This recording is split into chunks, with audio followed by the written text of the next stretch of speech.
those kids have already announced a march next month, and in doing so, they are challenging adults to participate in a real conversation about gun violence. But they will be up against it, because when one adult was asked this morning about whether Republicans would take notice of these kids' concerns about guns, this was his response.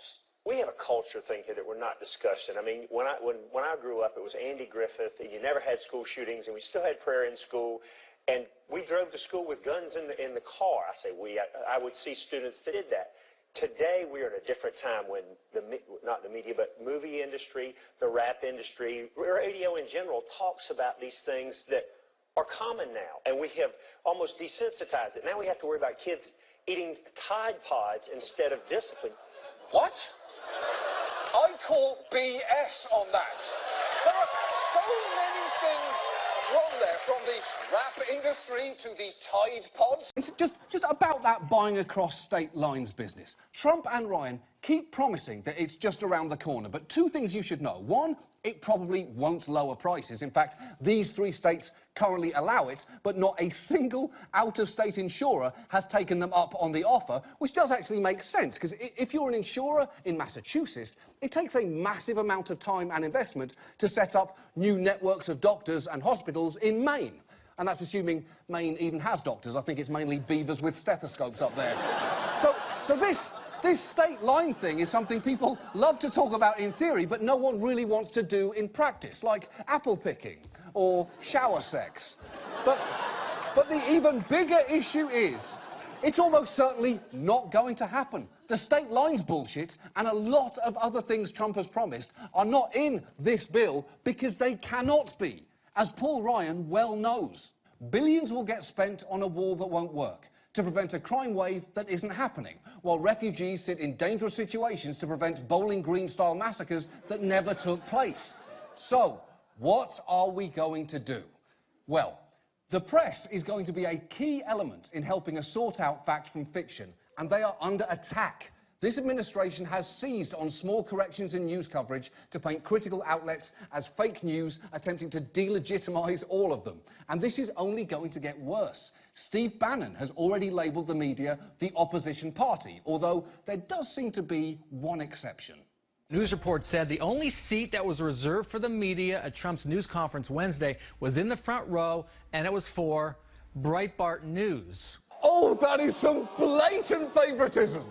You are Snow White introducing the dwarf, saying, meet Grumpy, Sleepy, Sneezy, fucking awesome big dick cool dwarf, and the 3 others.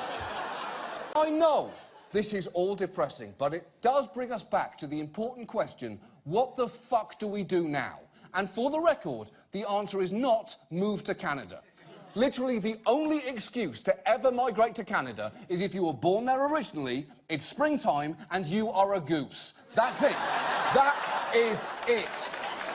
No, and Dr. Bob sometimes seems to be trying to have it both ways, because while he says he is pro-vaccine and that he doesn't explicitly tell parents to skip or delay important shots, his book just happens to include an alternative vaccine schedule and a selective vaccine schedule. And on that one, you can get vaccinated for measles as late as 10 years old. And on top of that, every once in a while, he'll drop a line like this. You know, my statement I like to make on vaccines and autism is that vaccines don't cause autism, except when they do. And I know that sounds like equivocating bullshit, but don't worry. Opportunistic quacks writing books that fan the flames of people's unfounded fears don't cause a legitimate public health hazard, except when they do. And it is true that China could increase enforcement of its sanctions, but they are understandably worried about where that could lead. What they worry about is, if they do that, will the regime collapse? What does that mean? Millions of refugees pouring into China, possibly a unified Korea that is then a pro-American country sitting on their southern border. Don't forget, there are 30,000 American troops in South Korea, right, which would then be on China's border. And, by the way, 15 nuclear weapons. You know that there are a lot of problems when you end up saying, oh, and by the way, 15 nuclear weapons. Imagine you were a babysitter and you heard, OK, you've got his EpiPen, you know about his nut allergy, he needs his inhaler every hour. Oh, and by the way, he has 15 nuclear weapons. Now, but here's the thing. This country did a truly amazing thing. Richard Nixon did a truly... Really? Wow. History has changed. Richard Nixon did a truly amazing thing. He said we should take care of people with kidney disease, and we did it. And we should keep doing it, but we could do it a lot better. The care of America's kidneys is way too important to be treated like a fast food experience, which actually reminds me, there is another victim of this story, and that is Taco Bell. Yes, that's right. Taco Bell is owed an apology, and that sentence has never before made sense in the English language. But Taco Bell, I am truly sorry that a middle-aged musketeer dragged you into this. And I know that you're not going to stand up for yourselves, Taco Bell. You're too busy plotting your next Kristallnacht for the bowels. Although, according to both a Department of Labour investigation and congressional testimony by some of them, their pain was exacerbated by Murray's behaviour while they waited for news of their loved ones. All we heard was earthquake, earthquake. We did not want to hear about earthquakes, but wanted to know when we were going to see our loved ones again. Murray more than once yelled at us when we asked questions. Wow. Yelling at distraught families when they ask questions is not okay. It is barely okay to do it with 5-year-olds, and they ask over 42 million questions a day. I give up. Why are birds is not a question I know the fucking answer to, Kyla. Google it! Google it! Google it! Business did not go unnoticed. In fact, it is not a great sign that the single most honest statement from any candidate in this election regarding the difficulty of the task ahead came from a man with a 2-foot bucket on his head. Your Prime Minister, your MP, Theresa May, called this election about Brexit. Have we heard from her what she plans to do about Brexit? No. This is mad. On Thursday, you are going to be faced with Prime Minister May or Prime Minister Corbyn against 27 Prime Ministers from the European Union. It will be a shit show.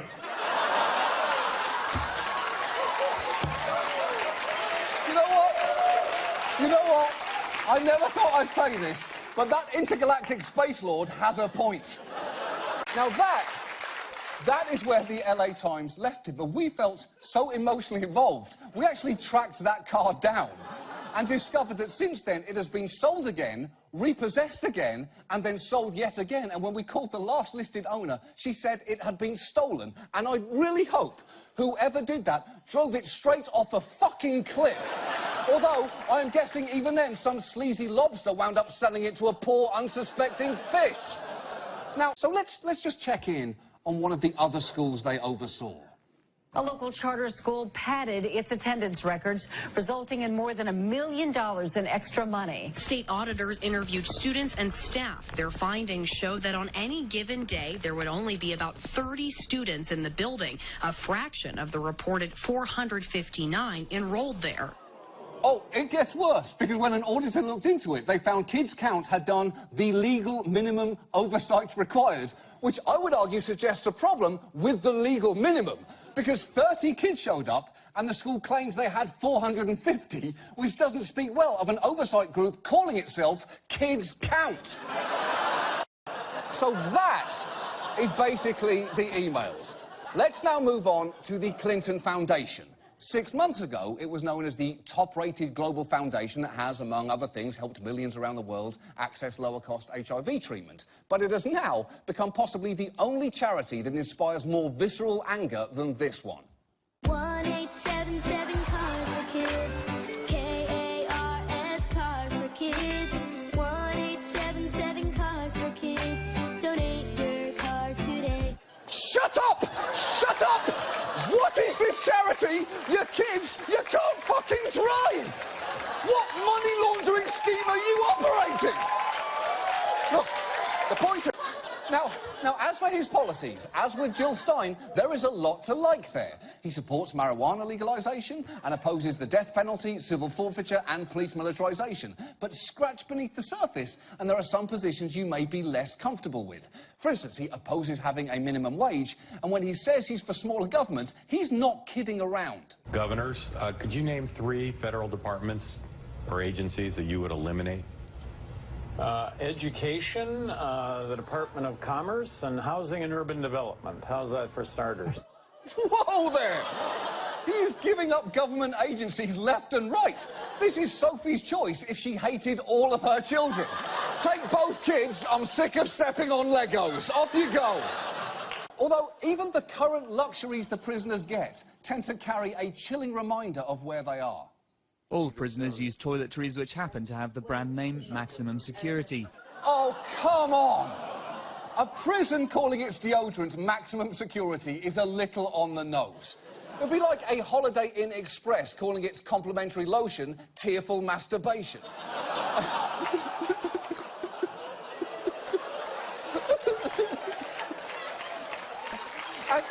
and look, and in Baltimore, the DOJ report included the story of Joe Crystal, a detective who had reported 2 fellow officers for alleged excessive force and was labelled a rat, with one colleague leaving pictures of cheese on his desk, which is almost charming, until you learn how far some others went. He found himself cut off.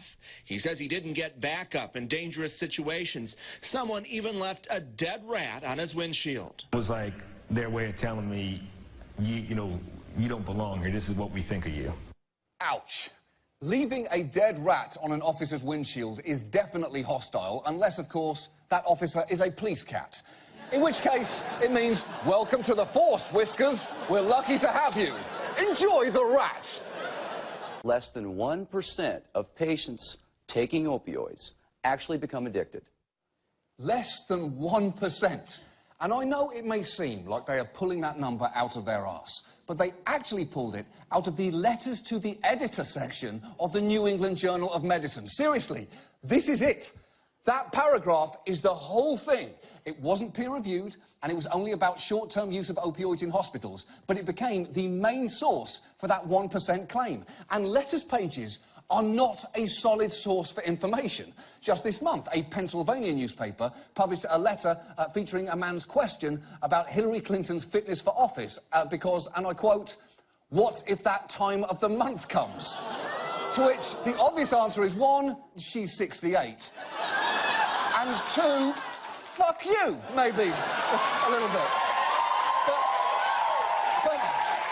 And not only did those exposed to more years of desegregation fare better, but their kids did too. And that is not all. Blacks who attended desegregated elementary schools were more likely to graduate and 22% less likely to be incarcerated as adults. What is more, Johnson found that the narrowing of the achievement gap and the increased success of black Americans did not have any negative effect on whites, on any metric. So it was good for black people and had no effect on white people whatsoever. It's like this canister of black and sassy cream shine. I am pretty sure I can make that joke. I am pretty sure that's okay. Hold on. Which writer pitched it? Shit! That doesn't help. And people might be making claims like that because they are desperate to move excess product. You see, broadly speaking, under Herbalife's system, distributors can get bonuses and massive discounts on products based on how much they buy, which can be a huge incentive to buy in bulk. For instance, let's say you're selling Herbalife's disgusting creamy chicken soup powder for $13.35 a box. The cheaper you can buy it from Herbalife, the more profit you could make. But to stay qualified for those higher discounts, you have to keep buying product. And it might not be easy to sell that extra soup because A, it's a little pricey, and B, we actually tried it, and it tastes like the wood shavings inside a gerbil cage. I know this is all depressing, but it does bring us back to the important question, what the fuck do we do now? And for the record, the answer is not move to Canada. Literally, the only excuse to ever migrate to Canada is if you were born there originally, it's springtime, and you are a goose. That's it. is it. No, but she is right. The biggest threat of lead poisoning to children does not come from water. It comes from ingesting lead paint dust. There are an estimated 2.1 million homes all around the country that contain both a lead dust hazard and a child under 6. And the CDC estimates over 500,000 children have elevated blood lead levels, and that's terrible. Lead is almost as much of a scourge in young children's homes as frozen merchandise. Why do you need 3 Olafs and a singing Elsa, Mackenzie? Let it go, go. Hashtag let it go, go. And it's provisions like that that kept the money flowing in. And, as their former governor puts it, Puerto Rico got hooked. They were extremely attractive in the marketplace, and Puerto Rico actually got addicted, I would say, to it. And so it was a lot easier to just go out and borrow as opposed to making tough decisions. Yeah, and that is absolutely true, but you were the governor for many of those years. So hearing you complain about addiction is like hearing Keith Richards complain about the Rolling Stones drug problem. It was you, Keith! You're the only Rolling Stone whose blood was a controlled substance. It was you! And there is no doubt some of this is on us, the viewing audience. We like fun, poppy science that we can share like gossip, and TV news producers know it. That is why you constantly hear stuff like this. Men, listen up. A brand new study says a woman is more open to romance when they are full opposed to being hungry. Okay. First of all, no shit. Anyone is more open to anything when they aren't hungry. And none of this is helped by the fact that in 6 states, there is no specific statewide entity in charge of coordinating 911 services. And while Georgia law does require an actual committee to help develop plans for 911, it's not exactly a robust body. This is it. Georgia's permanent 911 advisory committee. You'll notice all 15 seats are empty. There's no one at the mic, and there's nothing on the agenda. This committee hasn't met for years because there isn't a single member currently appointed. How the fuck is that possible? We even asked, and a spokesperson claimed that committee does actually have members, but couldn't confirm it's active and didn't answer when we asked for those members' names. And come on, you could at least make up a name like, I don't know, John Miller, right off the top of your head. It's clearly not hard. And one of the most interesting ways that special districts are different from any other form of government is how they can be created seemingly out of thin air. For instance, in Conroe, Texas, a company was hoping to create a new neighborhood on undeveloped land. They wanted to form a special district which could issue bonds. Now, to do this, the law required a vote. But remember, no one lived there yet. So guess what they did? When Tim Kellerman saw someone installing a mobile home next to his house recently, he asked them what's going on. He told me it was none of my business. This man and his wife moved in on Monday and signed a 9-month lease with Stingray Services. After that, he said they're moving out. They're the only 2 people who can vote on $500 million worth of bonds for the new housing project. 2 people voting for $500 million of bonds and then leaving. It's as if in The Lion King, Simba's father looked out over the plains and said, son, someday this will all be someone else's problem, and they both fucked off and never came back. Most consumers get a call and say, I'm calling on your Bank of America debt. You assume that it's someone at Bank of America, but what happens is Bank of America has sold off that debt for pennies on the dollar years ago, and it's been bought and sold and bought and sold and bought and sold. Most of the big banks do it, and not just banks, but payday loans, book club membership, gym fees, auto loans. Every year, billions of dollars of this debt is sold off cheap. It's true. Debt-buying companies like these, that you've probably never heard of, have amassed a huge amount of Americans' debt. In fact, the largest, Encore Capital Group, which has these subsidiaries, tell investors that 1 in 5 consumers either owes them money now or has owed them money in the past, which is incredible, because that means statistically 1 member of Evanescence owes or has owed Encore money. And I think we all know who that would be. It would be guitarist and backing vocalist Troy McClawhorn. But it's worth noting, while yes, he has made more money than most of us will make in a lifetime, not only did he get a multi-million-dollar inheritance from his father, but he's also lost a huge amount. And this is where we need to be careful. Because as we've learned, he will threaten to sue your fat-ass pockets with his cocktail sausage fingers if you talk about his company's bankruptcies. So I will just let his own daughter describe the state of his finances at one point in his life. I remember once my father and I were walking down Fifth Avenue, and there was a homeless person sitting right outside of Trump Tower. And I remember my father pointing to him and saying, you know, that guy has $8 billion more than me, because he was in such extreme debt at that point, you know? And that really shows you the indomitable spirit of Donald Trump, to fall to his lowest point, and in that very moment still find a way to be kind of a dick to a homeless guy. But the problem with active management is that even many Wall Street experts find it difficult to consistently beat the market. And there is sometimes embarrassing evidence of this, like when a group of professionals were pitted in a stock-picking challenge against a cat named Orlando. Orlando's method, he throws a toy mouse at a grid of companies. Very scientific. Last year, Orlando's picks returned nearly 11%, while the pros had gained just 3.5%. Oh, my God! Let's all agree that The Wolf of Wall Street would have been way better starring that cat. Of course, you know, instead of drugs, there's a plot hole, because instead of drugs, his downfall would come when someone busts out a laser pointer in a meeting. Riddle votes, turns around, votes again for State Rep Kemple. Rewind. And watch the men on the screen. Elkins goes to vote for Merritt, but Hancock is faster. Elkins heads back to his desk, but before he can vote, Joe Crabb turns around and beats him to it. Holy shit! They are literally competing to press other people's voting buttons. And remember, this is Texas, which has the strictest ID laws in the country. And apparently this process is called ghost voting. And it happens in state legislatures all over the country. And sometimes they involve literal ghost votes. One lawmaker in Texas died and was recorded voting 3 times later that day. Which is clearly ridiculous. A real ghost wouldn't waste its time voting on bills. It would be out terrorizing a young family in their new house, or trying desperately to bang Demi Moore on a pottery wheel one last time.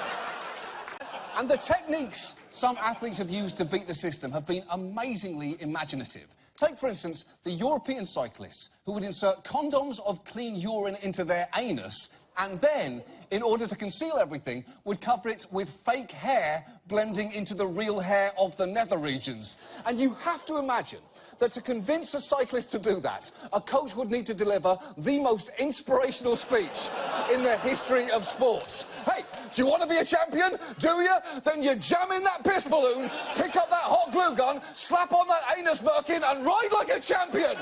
Full anus, clear tests, can't lose. Get out there! Get out there and ride! The point is, look, the notion that Donald Trump would be a hands-off president might actually represent the best-case scenario here. The much more frightening prospect would be if he were hands-on, because between those 24 minutes of applause was a symphony of bile and race-baiting. Remember, this is the man who has retaliated against journalists and at various points has advocated killing terrorist families, endorsed torture and expressed admiration for leaders like Kim Jong-un, Saddam Hussein and Vladimir Putin. His message this week was the message of every strong man ever. The world is dangerous and only I can make you safe. And if that sounds scary, there have been warning signs. Just watch this DVD extra from the first season of The Apprentice. It's a music video they made. But almost everything that you would expect from a GOP convention was absent. Many prominent Republicans chose to skip it, as did both living Republican former presidents. And for the party of Reagan, the tone was unusually and relentlessly negative. Not only have our citizens endured domestic disaster, but they've lived through one international humiliation after another, one after another. What is he even talking about there? Only one major international humiliation from recent history comes to mind, and it's the one standing behind that podium. And look, It is clearly smart for newspapers to expand online, but the danger in doing that is the temptation to gravitate toward whatever gets the most clicks, which is why news organisations badly need to have leaders who appreciate that what's popular isn't always what's most important. But that is not always the case. Look at Sam Zell, a billionaire investor and living garden gnome.